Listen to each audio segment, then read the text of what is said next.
Holy cow, I was actually waiting for this. Elica, an Iranian activist who is from Iran or grew up in Iran, and Dave Rubin, the false comedian, went on Piers Morgan, and it went about as you'd expect.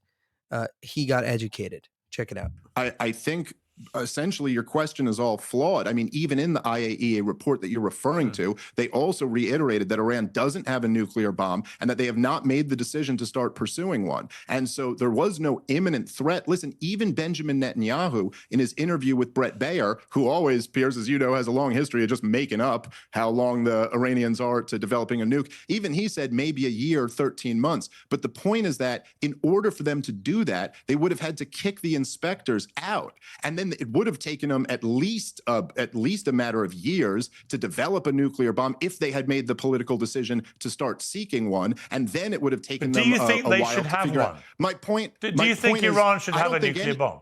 No, I don't think anybody should have nuclear weapons. Right, but do you think in particular Iran should have one, given how much it supports terrorist groups? Well, I will answer that question. Let me just say the point I was making there is just that there was no imminent threat. We had more than enough time to do what the American legal system requires in this situation, which is that you bring it to Congress so that the people theoretically can have a debate through their representatives. But actually, and a declaration as you know, of war David, can be launched. I saw Yeah, just hold on here. So he wants Trump to ask Congress, should I bomb Iran's nuclear sites? Genius move, just genius. And the specific one as well, because then it's going to get leaked to the public and he won't be able to carry out those strikes. And if anything, it'll put American servicemen in danger, because now Iran is going to be like, okay, let's target, American troops. Let's target American assets in the region. See making that argument, and I replied to her, almost every military strike ordered by an American president this century has been done without prior congressional approval. Yeah, but what type of argument is that, Pierce? Every war since World War II has been fought undeclared. That doesn't mean it's the proper But the legal, argument is that system. if you go for congressional approval, inevitably it will leak out and you lose the element of surprise.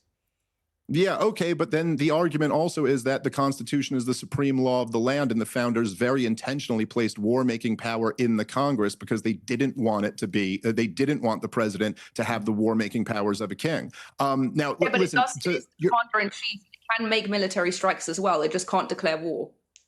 Yeah, well, there's some debate about that amongst constitutional scholars, but yes, but that refers to like an imminent threat, which by all accounts this wasn't. Now, listen, I don't want Iran to get a nuclear weapon. I think that everything that U.S. but basically all of U.S. and Israeli foreign policy seems to have been geared around incentivizing them to make one for about as long as I've been alive, which I think is very counterproductive. But I will say that I think there is a couple thoughts here that I think people should really consider. And number one, that I don't, I still think that Donald Trump, as great as it is that he walked us back from this, I think it was totally reckless and wrong for him to launch it to begin with. But think about this.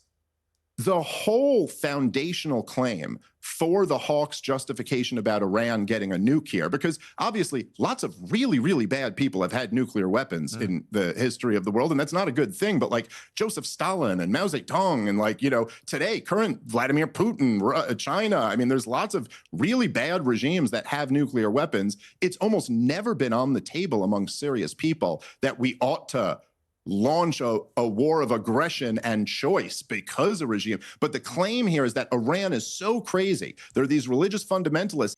Trump did not launch a war of aggression against them. He took out their nuclear sites. It wasn't a war. The war lasted about 2 seconds. Iran realized, oh, we don't want to mess with him anymore, and they surrendered. So this isn't a war. It's not a war of, months and years and brutal and etc. He took out their nuclear sites. It was one strike, and he made it clear we are not striking again. And self-preservation simply isn't a motivating factor for them, and therefore they can't be allowed to get it. But you wouldn't dispute that. Hang on. You wouldn't dispute though the central argument that Israel has about it, which is that Iran has been the main sponsor for Hamas, the Houthis and Hezbollah for a number of years, all of whom are terror groups wedded to eliminating Israel. You wouldn't dispute that?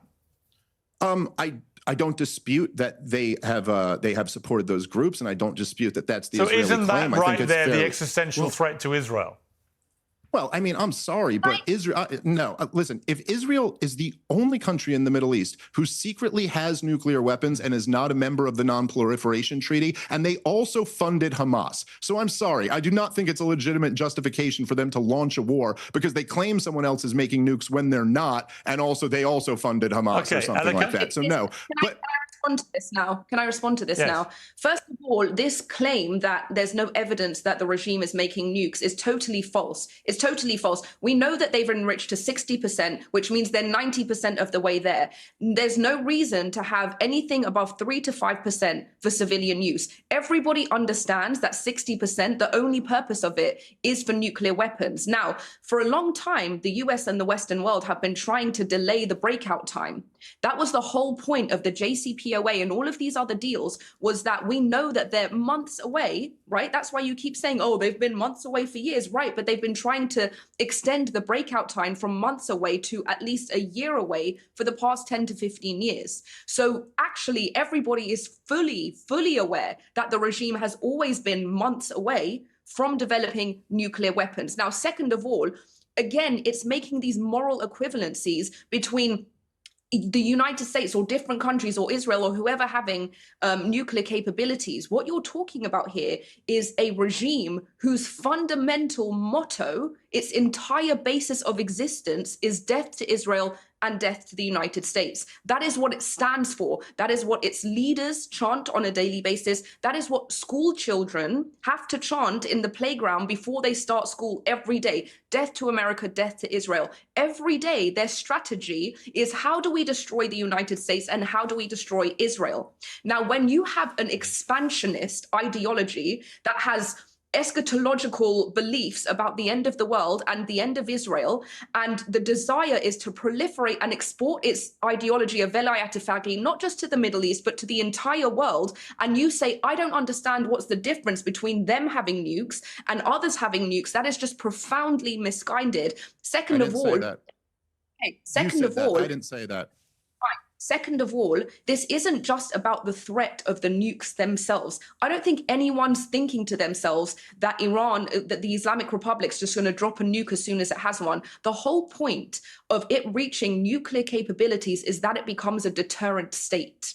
Once it becomes a deterrent state, how are you going to deter its bad behaviors? How are you going to prevent its alliances with its regional proxies? How are you going to prevent more October 7ths when everything you try to do to sanction them and contain them is met with, what are you going to do? We've got nukes. And it also prevents the containment of the region, because now UAE, Egypt, all of these other countries are so under threat that they also have to develop nuclear capabilities. So it is actually allowing them to get that far. That would be the cause of regional and global instability. So it's just preposterous to say that we should have just done nothing about that or got into another deal that just kicked the can down the road again.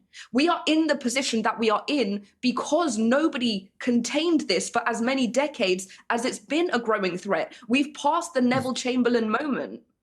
Okay. Totally. It's just total bullshit. I mean, just listen, the reason why now this 60% enrichment, which obviously for anyone paying attention was, there is another reason besides they were developing a nuclear weapon, which again, all of the intelligence says they had not even made the political decision that they wanted to develop a nuclear weapon yet, let alone weren't doing it. It was a chip to bargain away, which is actually what they were trying to do. They were in the middle of negotiations when Israel snuck attacked them and launched that means you concede. Hang on. That means you concede that what they were doing was creating the impression that they were going to build a nuclear bomb. Oh, listen, there's no question that they upped the enrichment. But listen, here's the point. They weren't. So he messed up. He admits that Iran basically said, oh, we might create a nuclear weapon and you should be scared every night in your bed that we might do it. But we're not going to, for sure do it. We're not going to actually go ahead and do it. But we can, in a few months, do it, if we wanted to. So basically, he's saying that Iran wants to hold the U.S. and Israel hostage by saying, remember, anything you do to us, If you hit us too hard, we're going to make a nuclear weapon. Weren't allowed to under the JCPOA. Okay. Under the JCPOA, when America was involved, they weren't allowed to enrich to this level, but they were allowed to do it if America pulled out. That's in the JCPOA agreement. And so when Donald Trump tore that up, and walked away, they brought their enrichment up. What were the negotiations, Pierce, that were happening right before Israel launched their surprise attack? It was for Iran to bring the enrichment back down and America to get back in some type of agreement. They weren't going to call it the JCPOA because Donald Trump would have had to make it his own thing and not getting back into Obama's. Trump gave them 60 days to negotiate. Trump said he got 60 days, and day 61, Israel attacked. Right. Okay. Now, but what happened, and this was widely reported, and Donald Trump himself acknowledged this, is that the Hawks insisted that you put a poison pill in the negotiations. This is what Mark Levin was freaking out about, and that the standard has to be that Iran must give up all nuclear enrichment altogether. This was always a poison pill so that the point is that Iran was willing to negotiate. And so if you really wanted to get back into that deal, Donald Trump honestly just never should have torn up the JCPOA, and we'd all be in a much better situation. It ushered in a new inspection regime, and so we know this is why we know that they're enriching up to 60%, because they're still in the agreement and they still have the inspections, unlike Israel. Let me ask you this. I'm sure since you know about the JCPOA, I'm sure you know that it was replete with sunset provisions for up to 10 to 15 years, where all of those containment would be expired, and they would have more than $150 billion to continue developing their missiles and nuclear programs. The JCPOA was never a solution. Not only that, but not only did they inherit more than $100 billion, they were also able to expand their regional terror. And Khamenei repeatedly came on television and said, we are going to use that money to fund our allies. So there was actually a backdoor to the JCPOA where the regime, the Islamic Republic, was able to expand its regional influence and fund its allies, which eventually led to October 7th, which eventually brought us to where we are now. So yes, the JCPOA did intend to temporarily constrain their nuclear abilities, but it was always understood that by the time it expired, they would be $150 billion richer, their proxies would be fortified, they would have been responsible for significant regional destabilization, and then they would be able to enrich if they wanted to. And the only way to prevent that was to get into another nuclear deal, which would require unfreezing hundreds and billions of more. So they would just keep getting enriched and empowered. So the question is, how does this end? Just a lifetime of JCPOAs? Well, let me ask a question just to end this, because we've run out of time. Dave, hang on. Let me put a question to Dave, which is that if it turns out that all this activity in the last 2 weeks drives Iran to the negotiating table, they do agree to give up a lot of their enriched uranium and so on, reduce it back to civilian levels and so on, and there is a period of sustained peace in the region, and the Gaza hell is brought to an end as well, and in 6 months' time, all this is over. Should Donald Trump get the Nobel Peace Prize? Because Barack Obama got one 8 months into his tenure for basically just doing a bit of fancy chat about world peace. Well, I guess grading on the Obama curve, everybody deserves a Nobel Peace Prize. I mean, literally, the three of us are much better candidates than Barack Obama was. So judging on that curve. No, look, I mean, I think that would be great if that's the result of all of this. I think that what Donald Trump's policy was so reckless, and it had such a risk. And this is what I was trying to get at before that I hope people appreciate. Look, if Iran had not made the calculation to give advanced warning and had just fired off missiles the way they did into Israel. But this is the whole point, Piers. I think Trump called their bluff. I think Trump called their bluff because he realized that what Israel had done over a period of days is expose the Iranian regime as having a military that was a dud. Piers, couldn't even deal with what Israel was flying at. They don't want to be destroyed. They would rather rule than be destroyed. Exactly.